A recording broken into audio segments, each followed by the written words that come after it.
Okay, welcome to So You Want to Make a Difference in the World, hosted by the Nonprofit Coach. Thank you for joining today. I am Elizabeth Finlayson. I am the CEO and lead coach of the Nonprofit Coach. And our mission is to create a fairer, more equitable, and inclusive world filled with empathy and beauty. And we do this by supporting our nonprofit clients with coaching, strategic planning, fundraising, board training, and more. I want to explain what these are. This is our bi-monthly webinar series, and these are free webinars that we created out of the pandemic. At that time, we realized that a lot of nonprofits were going to be struggling and didn't necessarily have the information they needed to succeed through that difficult environment. So the way that we handle these webinars is we either cover a general topic as an overview, or we deep dive into a specific slice of a broader topic. We often have guest speakers. Today, I will be running this webinar, but we often have people here coming in, but they're not meant to replace any paid coaching, training, support, or consulting that you have with me or any other professional. They're just supposed to be a nice introduction or a nice way into a topic. So let's get started. So for those of you listening or joining today, I want you to really look for yourself. Something brought you onto today's webinar.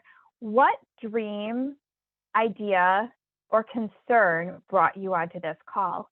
For a lot of people, when they start thinking about creating a nonprofit, they're thinking to themselves about something that they want to see different in the world. It might be something that they have a passion about. Maybe that they love youth sports and it made a big difference in their world. Maybe they have an idea of how something can be done differently. Or maybe as you're walking around your neighborhood, maybe you're seeing something that bothers you. Maybe it's trash on the road or something you're seeing happening with children or something you've observed in your own workplace. There's something that brings people to think that it can be a nonprofit. What I have found over the 20 plus years I've been in the field is that people don't always really understand what a nonprofit is or how it functions. So we want to really bridge the gap between that initial dream, idea, or concern to what structures can be in place to support you in making that dream a reality. And is the nonprofit actually the structure that best fits that? So we're going to look at a few different ways we could be facing this, how to solve this problem, and then we're going to look at more specifically the nonprofit structure itself. So I want to look at a couple different scenarios here, and I want you again to really be listening for yourself. Do any of these scenarios sound like you? So we're going to look at scenario one. Carrie always wanted to help adults learn to read after she helped her mom learn to read when she was a child. She has never been formally trained in teaching adults to read, but she doesn't think there's a program like this in her neighborhood. So here we see that Carrie is seeing a need, and she also has a personal passion, and she has some experience, right? So she may not be formally trained, but she has done this before. And she understands perhaps more than other people the pain and the price of having an adult in the family who doesn't know how to read. That's one scenario. Scenario two, Carlos has the best idea for making a lot of money and changing how organic food makes it into the hands of low-income people. So you can hear we're going with that idea scenario from the beginning. He's thinking he's going to be making a lot of money. He's going to be making a societal change. He wants organic food to be into the hands of low-income people. So he sees there's a need. It's not maybe purely profit because he's also seeing that there are people who maybe couldn't initially pay for that food, or he's changing something in the system. So there's a lot to dig in here to figure out scenario two. Scenario three, Vivian wants to perform at children's birthday parties. So she has experience with that, but she needs support for supplies, marketing, and advertising. Now let's look at scenario four. Sequita has been volunteering at several local nonprofits for the last 8 years that she's lived in her neighborhood. She sees the importance and the need for what they're doing. That's why she does all that volunteering. However, she often feels there's something missing. The work between these nonprofits is not coordinated, and the people in need spend a long time traveling from one nonprofit to the other for services. She has an idea for how to make their work more effective. Now, we're not going to dig into these scenarios yet, but as we go through the different structures and options that are available, we're going to touch back on these scenarios.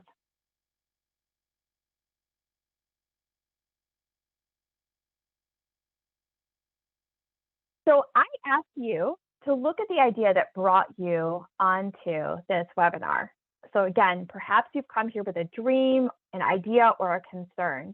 So this is a place to really start evaluating your own idea. If you're able to bring out pen and paper or your device and really start typing out answers to these questions. I'd love for you to spend some time thinking about this. Does your idea fill a need? Is there a need in society that your new idea, your dream or concern is meeting? The next question you really need to ask yourself is anyone else filling this need? This is a step that's often skipped when people really are excited and interested in opening a nonprofit. And why this is important is that you may find that someone else right on the same block or the same neighborhood or the same city, depending on where you're at, already is filling that need. And maybe you just don't know about them. So it's really important to understand that. And we'll get into more about that as we go into the structures. Is your approach unique? So maybe if we're talking about somebody who wants to create an adult literacy nonprofit or program or something, maybe Carrie has a different way of doing it than somebody else does, things that she learned while teaching her mom. So that would be part of understanding if someone else is filling that need. Maybe they're not filling it in the same way.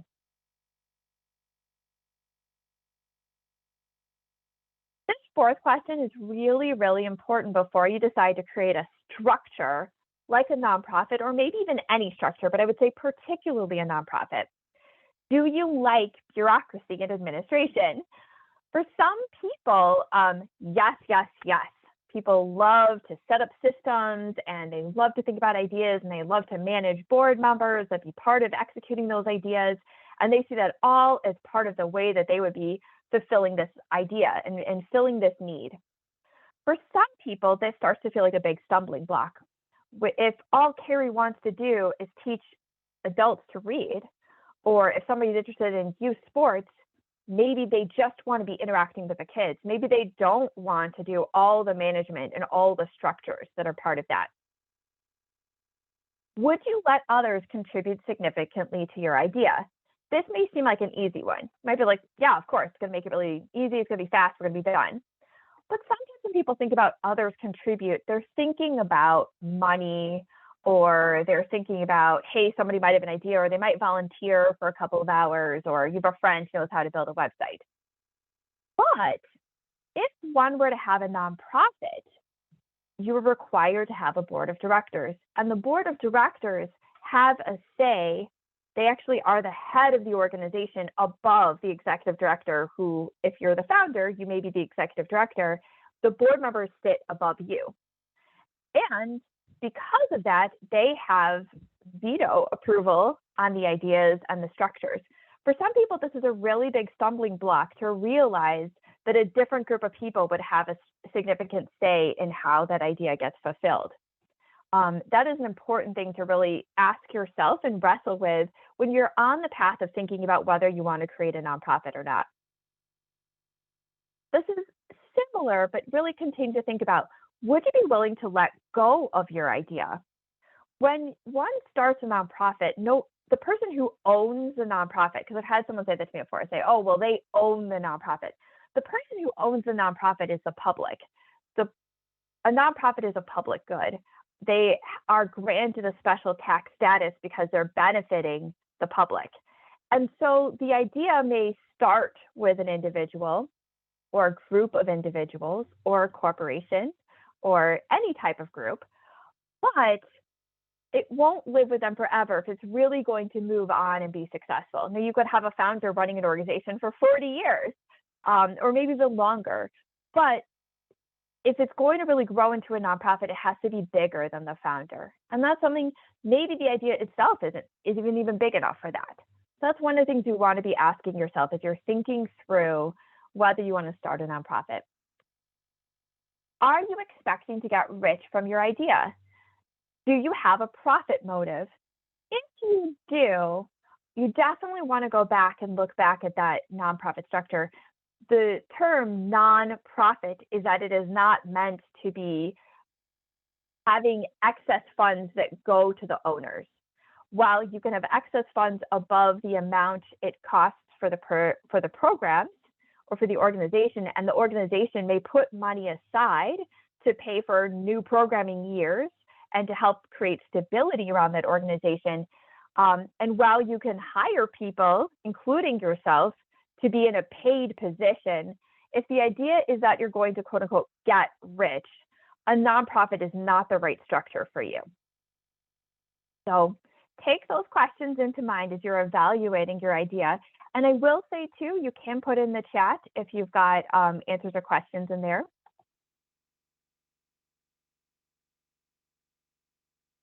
So hopefully from the questions we've been addressing, you are starting to think through the beginning of this question. Do I need to create a nonprofit? You may have gone through those last set of questions and may have come across an obstacle you didn't know was there, or maybe one you did. And if so, it doesn't mean you don't want to implement this idea. Now you just may not be sure whether a nonprofit is the right vehicle for that. So let's dig into this a little bit further. Why do we in the sector even ask this question if a nonprofit is the right vehicle?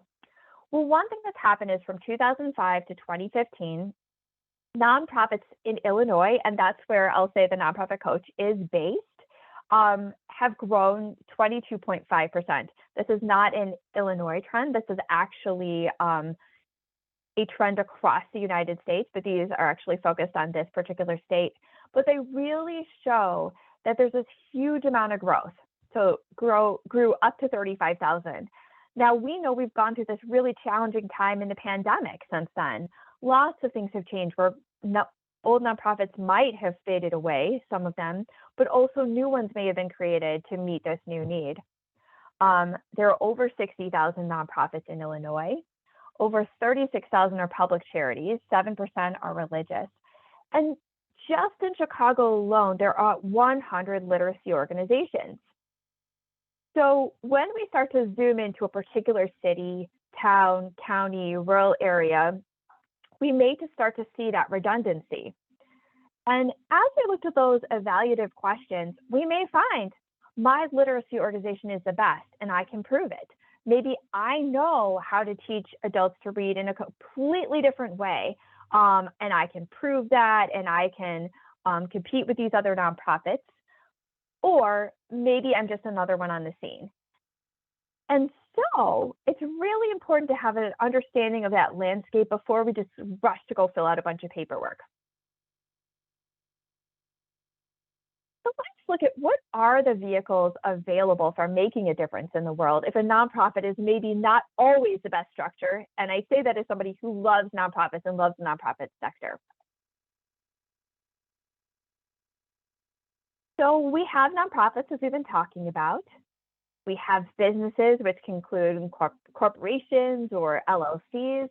And also, again, I'm going to refer to the state of Illinois, but this is also true in California and I think some other states, is there's also a new structure called an L3C. And what I want to say about these three structures is the nonprofit may be familiar to you as the vehicle for creating good in society, however that is defined. A business, its sole purpose is to be gaining resources. They want to be pulling in dollars. That is the point of the business. The business may sell cars in order to get those dollars, or it may create shoes to get those dollars, but the point of it is to create the dollars. In the nonprofit, the point of it is the good that it is achieving in the world, the impact, and the dollars are the vehicle for that. So you can see the emphasis changes whether it's a nonprofit or a business. Now, we know nowadays a lot of businesses are looking to have more of a positive social impact. And there is this emphasis on people, planet, and profits in some businesses. We also know that some nonprofits create social ventures. So you can see that already some people are playing with these ideas, but in the strictest sense, we have these like two different entities. In the L3C was a new structure that was created really as a way to speak to this need to pull revenue from different sources to say, sometimes we need investment income. Sometimes we want to be getting funding from foundations, or we want people to make individual donations and have that to be tax deductible or to meet legal requirements. And so maybe we're going to have an L3C is often called also a low profit business. It is more of a hybrid between the social good desire and the profit desire. And the purpose was to create two different sets of revenue. And one thing I would say is that as a newer structure, it's fairly untested, and that there is evidence that foundations maybe don't feel comfortable investing with the L3Cs yet. Maybe that will change. There are other types of hybrids, like I mentioned, like a nonprofit could start a for-profit business, or a business could say that they have, that they also want to consider that social good. But if you're really looking at your idea, you can look and really say, is the entire purpose of this idea to create a good in the world? Maybe we noticed in the pandemic in the neighborhood that you're living in that there were just a lot of people who didn't have food or had lost their jobs. And maybe that's a need that you would like to focus on through your nonprofit. Maybe we have a scenario in there, you actually would like to be making a lot of money and you would want to create some good. That sounds a little bit more like the business.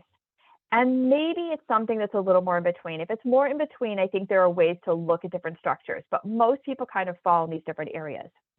Now, we're going to go look back at our scenarios because not every scenario really even needs a structure like this to support it.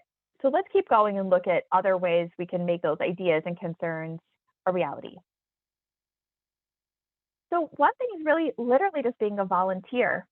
If you went through that evaluative process and you discovered, no, I am not interested in bureaucracy, I am not interested in a whole bunch of these other parts of the structure, I'm not interested in complication, let's look at Carrie, right? Carrie just wants to help adults read. That's what she wants to do. So maybe if she went through the evaluative process, she might find that while she suspected there was nothing in her area, maybe there was a literacy organization very close by. And maybe all they're looking for are some people who can help conduct that. And maybe after work every day, she could be going over there and teaching adults. And that might completely fulfill her needs. She feels the good from doing that. It doesn't cost her money. She doesn't have to have structures. She doesn't have to talk to a bunch of people about it. All she has to do is go help adults. And that might completely fulfill her desire to create good in the world. Another thing Carrie might do could be to create a program. So maybe Carrie might find there actually isn't, maybe there's a literacy organization in her area, but maybe it doesn't focus on adults. So maybe it's focusing on young kids, and she may say, I have a desire to really help adults to read. She might be able to go to that or even some other literacy organizations in her neighborhood and pitch to them that she would like to do a program specifically for adults.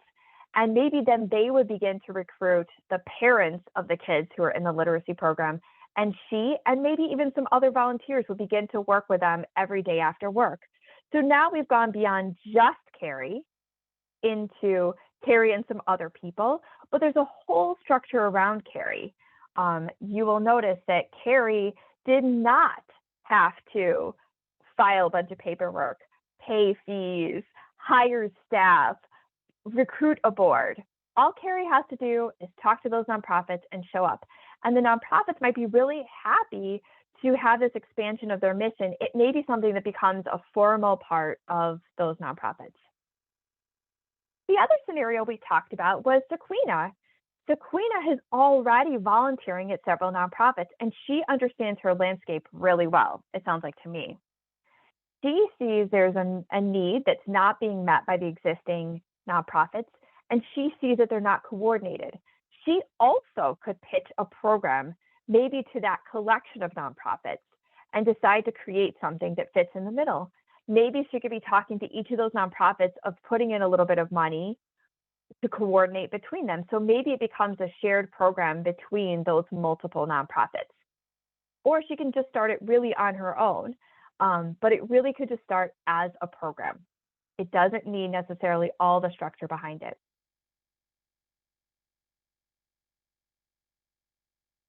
So we've talked about creating a business.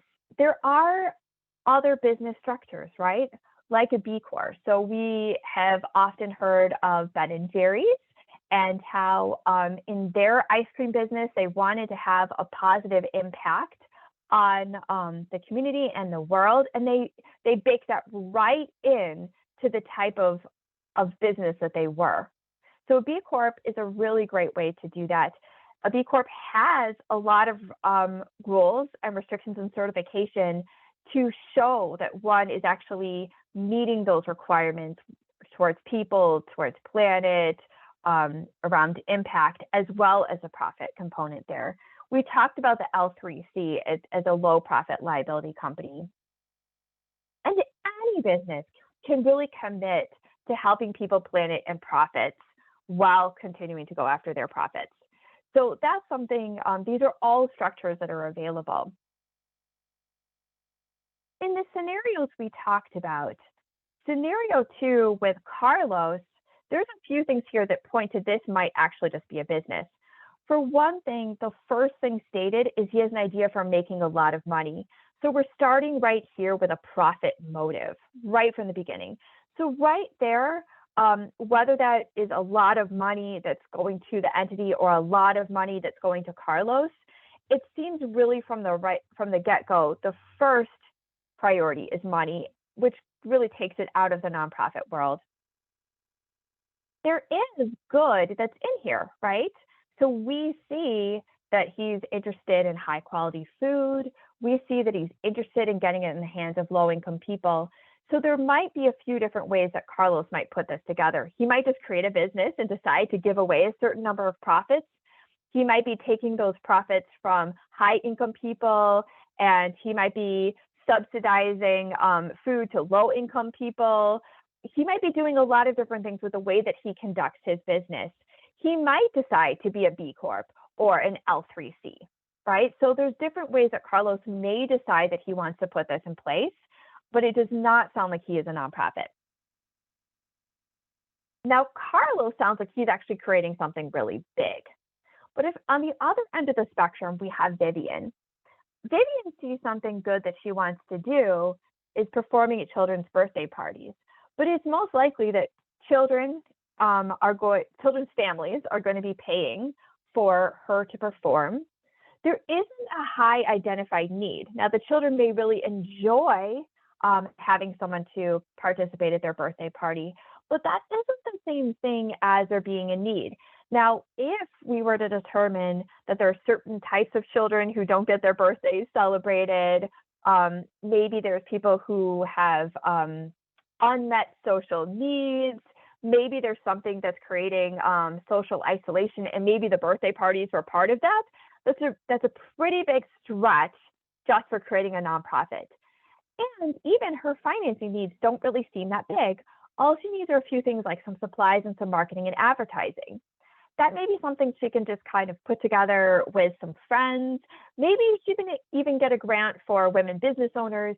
It sounds like what she just needs is to create a very small business and to be able to pay for those expenses and to be able to report those expenses to the IRS and all of those things. But it seems like what she really needs is something very small and it's not meeting a social need. So it doesn't really hit that nonprofit criteria.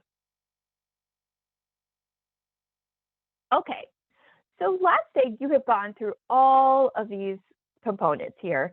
You have looked at evaluating your idea, dream, or concern, And you've looked at these different structures and you said, no, really, the thing that's left over that makes the most sense for my dream idea or concern is to create a nonprofit. So let's talk about that. So the scenario that we described that really seems to most fit that is Sequina's. For one thing, we noticed that Sequina actually understands the nonprofit landscape quite well. She has been volunteering at several nonprofits. So she started with that first idea that was in there. She's been doing it for 8 years. She understands her community. She sees the importance and the need for what they're already doing, and she's identifying a need that's critical, right? So we talked about this with the nonprofit. Are you filling a need? She sees there's a need. She sees the work isn't coordinated. So she sees if you were to map out that nonprofit landscape, there's a hole in the middle. She sees that people are spending a long time traveling between these nonprofits. So she has an idea for how to make their work more effective. We talked about she could just start a program as part of those nonprofits, but she's also would be coordinating with a bunch of different nonprofits. She may also find that's a lot to do for one person. She may find that she needs to fundraise to have, if let's say she was actually going to be providing transportation between all of these nonprofits, maybe she wants to have some sort of technology that helps low income people easily identify where they're going to find their next free meal or where they can go find a place to stay for the night. All of that's going to create a lot of resources. So maybe it's really begun to grow beyond what a program can support. And maybe the existing nonprofits, they're laser focused on their mission, and it doesn't make sense for them to expand all the way into this new area. This sounds like a really good candidate for a nonprofit. The other thing I noticed about Sequina is that she is committed. She's very committed to this work. She's been volunteering for a long time and not just at one place. And so for all of it, it seems like she might have the mental and emotional stamina to actually start a nonprofit and do what it takes. And starting that nonprofit, she very likely would need to start recruiting a board and to start talking to people who could fund that nonprofit. But she also seems like she might have the relationships to do that, or even have the expertise to be able to speak knowledgeably about this need in the community and to be able to bring that to people who can fund the work. So all of these really seem that they're lining up that a good option for Sequina would be to start a nonprofit. So let's look at what is needed for that. In a nonprofit, the central part of all of it is having a mission statement, being really, really clear. Let's look at Sequina's idea. All we know so far is that there's a missing need. We know that there isn't coordination. We know that there isn't transportation, but we don't really know exactly what that mission statement is. Maybe for Sequina, she has a core idea that it shouldn't be harder to be poor than it is to be at a job. Maybe she notices that being poor becomes a full-time job just trying to coordinate these services. And maybe she begins to craft that into a mission statement and a set of values and a vision statement that becomes the central tenet for evaluating all programs and all ideas that come across their desk. Because as Sequina works in this area, other people will come to her with ideas. They may have a program idea, and she and her board and eventually her staff will need to be able to decide whether what they're doing fits that mission or it doesn't. So the mission is central to all of it. I've mentioned a few times that she will need a board of directors. That is required by law. And those people are going to be in place to make strategic decisions about the organization. And when an organization's first starting out, they often act as default staff as well as strategic decision makers because there often aren't enough hands to make that work happen. The organization needs to write bylaws that are like a constitution for how the nonprofit will be operating from this point forward. It's a legal document that needs to be filed with the state that details out with enough specificity how the organization can work in perpetuity, but not so much specificity that it becomes hard to do that work, or when a change is needed, that they can't do it. So there's a way in which one approaches writing the bylaws. She's going to need executives and leaders. At first, those people will really come from the board of directors, but she's going to need to be pulling them from a lot of places. She's going to need to pull them from volunteers, maybe other program members, maybe the head of a local bank. She's going to be needing to pull people in to help propel this idea beyond herself. She'll need to be filing articles of incorporation with her state and obtaining an employer identification number and a tax-exempt application. So you can start to see there's a lot of paperwork involved in this, right? She'll need her IRS determination letter. Again, these are focused a lot on Illinois, but Illinois business registration application, a sales tax exemption, and a charitable registration statement. So, and then it just keeps going to local licenses and permits. And then once she's at a particular budget level, she'll need to file an annual report. So there's a lot of information that is in there of how to even just get started and structure to become a nonprofit. I've sometimes seen with organizations, they're so excited once they've cleared these hurdles to say, I have my 501c3 status, now the money will come in. And it's really becomes, that's where the real work comes. Any of you who have actually already started a nonprofit know that after you get your 501c3 status, there's a lot of work that's in place to try to get the funding and the buy-in and the engagement beyond just yourself and a few core people to really propel your idea forward and to be behind it. You can see there's a few links to setting up a nonprofit here.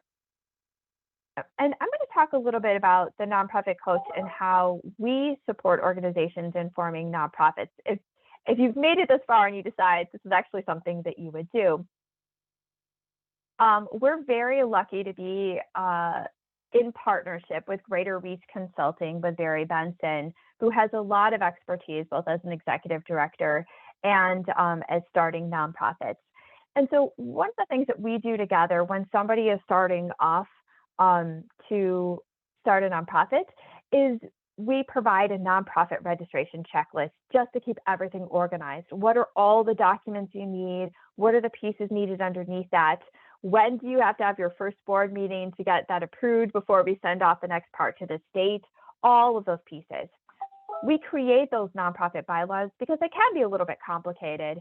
And I think one thing that we enjoy about doing this type of work is working with an organization to help them avoid problems that we often get called in to help with in the end. So as nonprofit consultants, we find we come into organizations once there are already some problems. Maybe the board isn't functioning to the level that people would like. Maybe that there are some structures that are really hard to stay in compliance with that have been put into the bylaws, or maybe there aren't enough things in the bylaws that help you handle a non-performing board member. Those are all things that we really work to set up right at the beginning. We then go into the nonprofit board creation checklist. We've mentioned a few times that the board can be like an engine to that nonprofit and propelling it to the next level. So we want to make sure that you have what you need to be successful with your first board and beyond that. We want to coach you on nonprofit board recruitment. We were recently doing that with an organization and had to make it really clear what type of board member actually represents a conflict of interest and what type of board member is exactly perfect for what they need to be successful. And I really love that they weren't in a situation where they just sent off paperwork with a bunch of names and then had to figure it out and make a lot of mistakes on the way. But as we said, just because you're registered and you're set up as a nonprofit does not mean that the game is done, right? You're really just beginning. And this is where we find a lot of new organizations have trouble figuring out where does that funding come. So what we start with is we create a nonprofit fundraising plan for that first year. And we know that that first year, we're going to start with simple. We know that you don't have a lot of staff or any staff, right? Paid or otherwise. And so we want to make sure that you have what you need to be successful in that first year, and we coach you through it. And then finally, you review your organizational fundraising language so that you can begin to apply for grants with funders and to be able to make the case to donors. And so these are all parts that are involved in setting up a nonprofit. So, as we said, a nonprofit is not there for everyone. It may not be the right structure. You may not want to do all this. You may hear this and say, oh my gosh, I had no idea. I really don't want to do that. One of the misconceptions that we'll hear sometimes outside of the sector is, oh, we should just start a nonprofit because we can get all that free money. And while it is true that philanthropic dollars are quote unquote free, right? Somebody gives them, the metaphor that I like to use is getting that free money is really like crawling on your belly for 3 miles. And then when you get to the end of that 3 miles, tired and bloody and with your hands out, and then somebody finally puts those dollars in and you say thank you and you crawl all the way back. Yeah, you got free money, but it took a lot to get there. And it's not the same thing as, now we're a nonprofit, we want to do good. That's the other thing too. Sometimes people think, but I want to do good. I want to do this great thing. Why am I not being rewarded for that? And not realizing there, as we showed with the redundancy slide, there are a lot of people who have made doing good their life mission. They've made that their career and their work. Some of them have founded incredible nonprofits who've gone really, really large. Some have created incredible nonprofits that have stayed small and are highly effective, right? So we're entering an entire landscape. And so it's important really just to understand where you are in that landscape. If you are interested in contacting our team or getting to know more about starting your nonprofit, you can reach us at 773-340-0460, or you can email us at services@thenonprofitcoach.guru. And finally, you can check out our website at thenonprofitcoach.guru. So I want to thank you for joining today. We really appreciate your time and attention, and we wish you luck with your dream, idea, or concern. Thank you.